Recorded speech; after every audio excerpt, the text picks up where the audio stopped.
Hello everyone, welcome back to my YouTube channel Creative Mind. So in today's video, we are going to talk about Geneva Convention, its history and evolution of Geneva Convention, objects, principles of Geneva Convention. So let's start with the introduction. तो introduction क्या है कि Geneva convention are the set of international treaties. कि Geneva convention क्या होता है, ये international rules का एक सेट है जो वॉर के टाइम में अप्लाई होता है. और इनका मेन मोटिव क्या होता है कि युद्ध के दौरान इंसानियत बनी रहे. मतलब युद्ध वॉर के टाइम ह्यूमैनिटी को बनाए रखना है, जो अननेसेसरी सफरिंग्स होती है ना उसको कम करना है. जैसे एक एग्जांपल लेते हैं कि अगर वॉर के दौरान एक सोल्जर है वो क्या हो जाता है, इंजर्ड हो जाता है, या कोई शिप डूब जाती है, या कोई सोल्जर एनिमी के द्वारा ना मतलब एनिमी कंट्री ने उसको कैप्चर कर लिया, या किसी गांव में या किसी स्कूल में नॉर्मल लोगों के ऊपर अटैक कर दिया एनिमी कंट्री ने. तो क्या है, तो जिनेवा कन्वेंशन के रूल्स के अकॉर्डिंग इंजर्ड जो सोल्जर्स हुए उनको क्या करना है, ट्रीटमेंट देनी है. शिपरेक्ट सोल्जर्स है उनको क्या करना है, रेस्क्यू किया जाए. तो ये क्या है, ये सब कुछ ये प्रोटेक्शन है, एक रूल्स बनाया गया है, एक सेट ऑफ इंटरनेशनल ट्रीटीज है कि किस तरीके से हमें युद्ध के टाइम ह्यूमैनिटी बनाए रखना है, मतलब अननेसेसरी सफरिंग्स है उनको अवॉइड करना है. तो ये जिनेवा कन्वेंशन है. ठीक है, यहाँ मैंने इस स्लाइड पे जिनेवा कन्वेंशन जो 4 जिनेवा कन्वेंशन है वो बताई है. फर्स्ट जिनेवा कन्वेंशन 1864 में हुई थी. इसका मेन एम क्या था कि प्रोटेक्ट करना है wounded and sick soldiers on land. मतलब क्या है इसका कि जो वोंडेड हो चुके हैं, मतलब जो घायल सोल्जर्स है जिनको मतलब चोट लग गई है, तो उन लोगों को किस तरीके से प्रोटेक्शन देनी है, ये फर्स्ट जिनेवा कन्वेंशन में बताया था. और सेकंड जिनेवा कन्वेंशन 1906 में, इसमें क्या बोला था, इसमें एक न्यू वर्ड ऐड हुआ था, वो था शिपरेक्ट. इसका नॉर्मली मतलब होता है कि जो जहाज मतलब जब जहाज डूब जाए या डैमेज हो जाए और उस पर मौजूद जो लोग हैं वो समुद्र में फंस जाए, तो ये होता है शिपरेक्ट. पर अगर हम इसे जिनेवा कन्वेंशन के कंटेक्स्ट में देखें ना, तो शिपरेक्ट मतलब होता है कि जो पर्सन है, मीन्स जो सोल्जर्स होते हैं ना, जिनका वॉरशिप डूब जाता है, मतलब जिस पे वो लड़ रहे हैं, जिस टाइम वो युद्ध कर रहे हैं, मतलब शिप पे कर रहे हैं ना, वॉरशिप पे, तो वो डूब जाए या समुद्र में गिर गए हो, जब वो वॉर नहीं कर रहे, वो अपने को बचाने की कोशिश कर रहे हैं. ठीक है, तो ऐसे लोगों को सेकंड जिनेवा कन्वेंशन में प्रोटेक्शन दी थी. तभी तो लिखा कि protects wounded sick and shipwrecked soldiers at sea. ये इसका मेन मोटिव था सेकंड जिनेवा कन्वेंशन 1906 का. ठीक है, आगे बढ़ते हैं. Third Geneva Convention 1929. इसमें क्या था कि जो प्रिजनर ऑफ वॉर है, अब प्रिजनर्स ऑफ वॉर कौन हुए, those person who are capture by the enemy country, जिन्हें दुश्मनों ने पकड़ लिया है. ठीक है, अब दुश्मनों ने उन्हें पकड़ लिया तो उनको ये नहीं कि उनके साथ टॉर्चर किया जाए, उनको कोई फैसिलिटीज़ ना दी जाए, फूड क्लोथ की फैसिलिटीज़ ना दी. तो उसके लिए हमारे को fundamental principles relating to prisoners of war बताए थे थर्ड जिनेवा कन्वेंशन 1929 में. जिसमें सबसे पहले तो था कि ह्यूमन ट्रीटमेंट ऑफ प्रिजनर्स करना है. मतलब जो कैप्चर कर लिया है ना सोल्जर्स एनिमी कंट्री ने, उनके साथ क्या है, टॉर्चर नहीं करना है, उनके साथ अच्छे से ट्रीट किया जाए. दूसरा था कि उनको फेयर ट्रायल दिया जाए. मतलब ये नहीं कि उनको पहले ही सजा दी जाए कि आपने मतलब कैप्चर कर दिया, उनको प्रॉपर ट्रीटमेंट दिया जाए कि इनका हाँ प्रोसीजर जो होता है हमारे फेयर ट्रायल के लिए वो फॉलो होगा. और उनको right to food cloth shelter सब मिले, मतलब रहने की जगह दी जाए. ये नहीं कि उनके साथ टॉर्चर किया जाए और उनको मतलब रहने के लिए आपको कोई जगह ही नहीं दे रहे हो. ठीक है, तो ये सब ये प्रोटेक्शन दी गई थी. फोर्थ जिनेवा कन्वेंशन 1949 में क्या था, प्रोटेक्ट करना था सिविलियंस को. सिविलियंस कौन है, हम जैसे, हम आप लोग सिविलियंस होते हैं, जिन्हें क्या करना है, जो जहाँ वॉर हो रहा है ना, स्पेशली ना ऑक्यूपाइड एरिया, उनको क्या करना है, प्रोटेक्ट करना है. अब जैसे जो लोग आर्मी नेवी एयरफोर्स में नहीं है, उनका पार्ट नहीं है, वो लोग होते हैं सिविलियंस. ठीक है, और उनको क्या है, जो वॉर में फाइट कर रहे हैं ना, उन लोगों से अलग अलग करते हैं, मतलब डिस्टिंक्शन होता है. ये उन लोगों को प्रोटेक्ट करना है. ये नहीं कि आप कॉलेज पर अटैक करने लग जाओ, आप विलेज पर अटैक कर लो, जो पार्टिसिपेट ही नहीं करे, जिनके पास वेपन्स ही नहीं है, जो वॉर में पार्टिसिपेट नहीं कर रहे, उनके ऊपर अटैक बिल्कुल नहीं कर सकते आप. ये था इसका मेन प्रोटेक्ट. अगर कोई इसको ब्रीच करता है ना, ये जो 4 जिनेवा कन्वेंशन में रूल सेट किए गए थे, तो वो क्या होगा, ब्रीच ऑफ जिनेवा कन्वेंशन होगा. ठीक है, आई होप आपको यहाँ तक समझ आ गया होगा. इसका मैंने आपको मेन एम बता दिया कि इस सब में क्या एम था सबका. ठीक है, अब नेक्स्ट चलते हैं. ये आगे हमारे हिस्ट्री और इवोल्यूशन ऑफ जिनेवा कन्वेंशन. तो ये मैंने डायग्राम बनाया जिसमें क्या है, 3 फेजेस मैंने बताया कि किस तरीके से हमारा जिनेवा कन्वेंशन आया है. Phase 1, phase 2 and last phase 3। Phase 1 मतलब ओरिजिन क्या हुआ है, सभी को पता है कि जिनेवा कन्वेंशन के मेन मोटिव मतलब कहाँ से आए, ये आया हमारे बैटल ऑफ सोल्फेरिनो से, जो कहाँ हुई थी 1859 में इटली में हुई थी।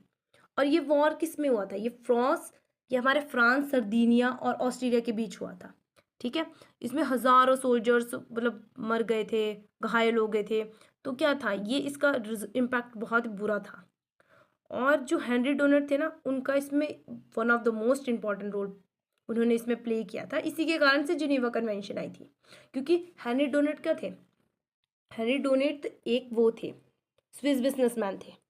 उन्होंने क्या किया, उन्होंने इसकी स्टार्टिंग जैसे हुई थी ना, इसकी स्टार्टिंग में मेन रोल प्ले किया है।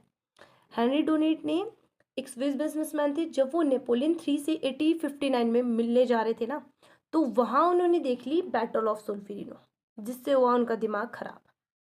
मतलब वो हैरान होगी कि मतलब सोल्जर्स जो है वो मतलब आफ्टर द वॉर उनके पास कोई ट्रीटमेंट ही नहीं है, उनको ठीक करने के लिए मतलब हॉस्पिटल्स वगैरह कुछ फैसिलिटीज़ नहीं है, वो मर रहे हैं तो मर रहे हैं, उनके लिए कोई फैसिलिटीज़ ही नहीं थी। तो वो मतलब बहुत परेशान हो गए, उसको देख के वो उनको बहुत बुरा लगा।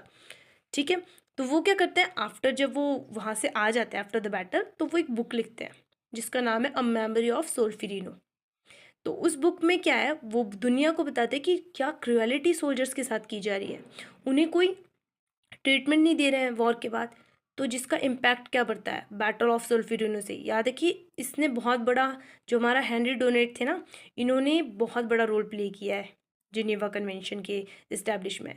तो इसमें इम्पैक्ट जो पड़ा है, तो हमारा आईसीआरसी था, जो international committee of red cross, ये फोर्स हुआ था। इसके फाउंडर भी हेनरी डोनेट थे। इन्होंने क्या किया था, आईसीआरसी इंट्रोड्यूस किया, जिसमें मतलब यही है कि प्रोटेक्शन देना है, इम्पार्शलिटी को दूर करना है, ह्यूमन ट्रीटमेंट देना है, ये इंट्रोड्यूस किया। फर्स्ट जिनेवा कन्वेंशन 1864 में आई, इसके इंट्रोड्यूस करने में भी हेनरी डोनेट ही थे।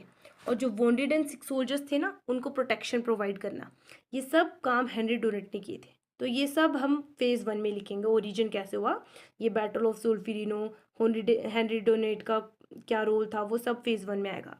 फेज़ 2 बताता है कि ग्रोथ एंड एक्सपेंशन कैसे हुई, कि किस तरीके से ये बढ़ता गया। मतलब आपको प्रोटेक्शन देना है, ये 1906 से 1929। तो आपको याद होगा, अभी मैंने ऊपर जो ये 4 फेजेस बनाया है उसमें डायग्राम में मेंशन किया है।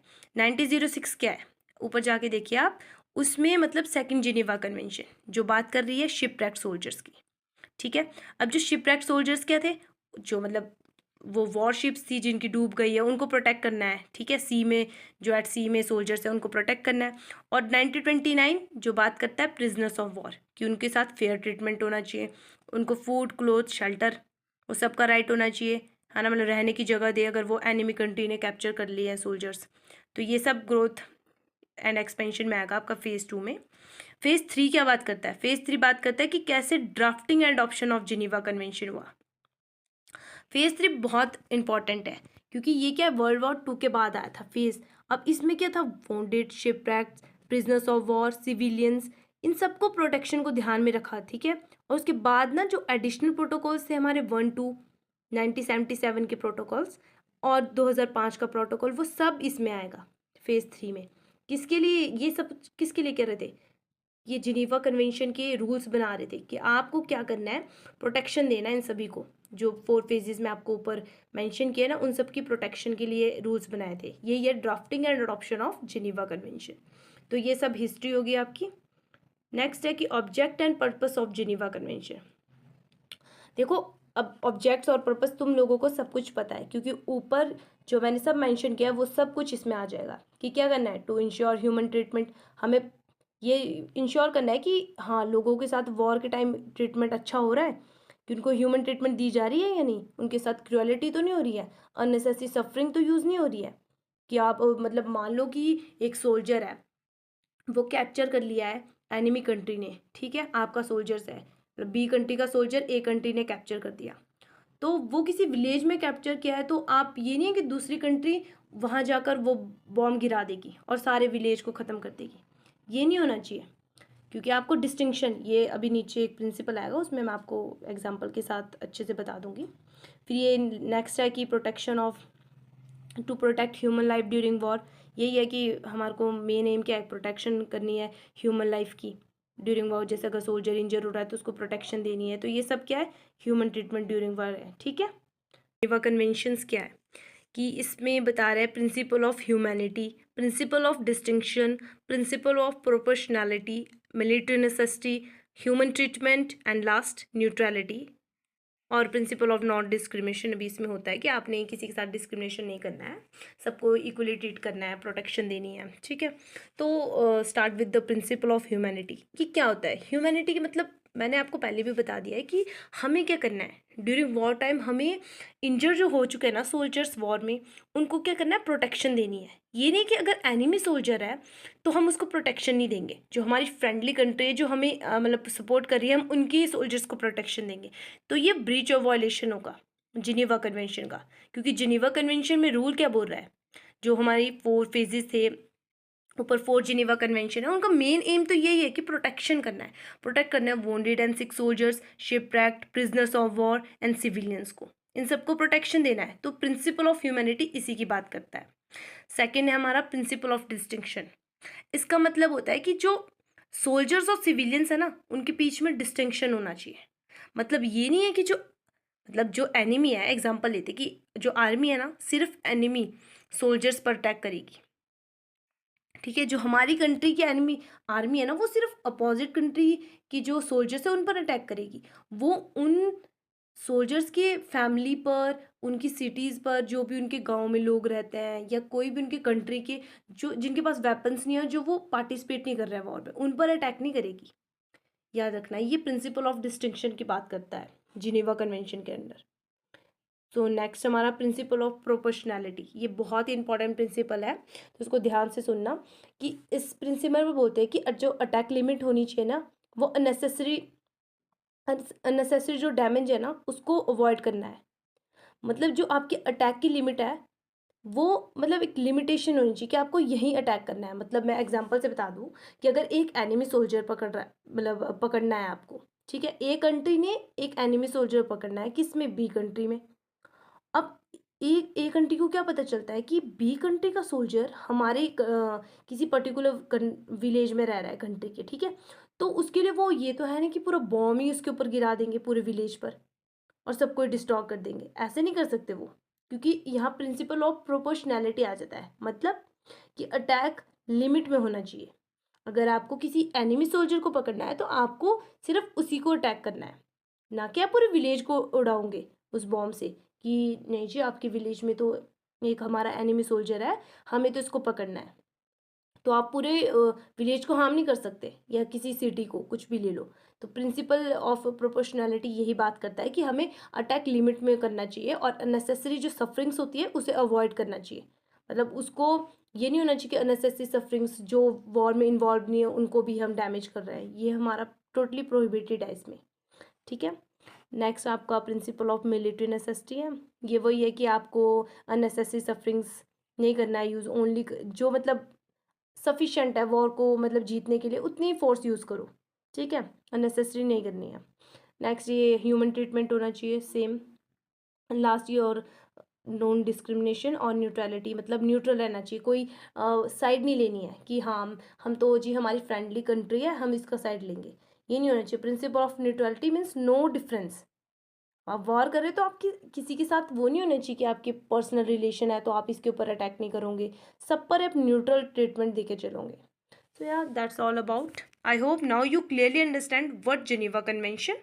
And if this video helped you, please like, share and subscribe my YouTube channel, that is Creative Mind. And thank you for watching. See you.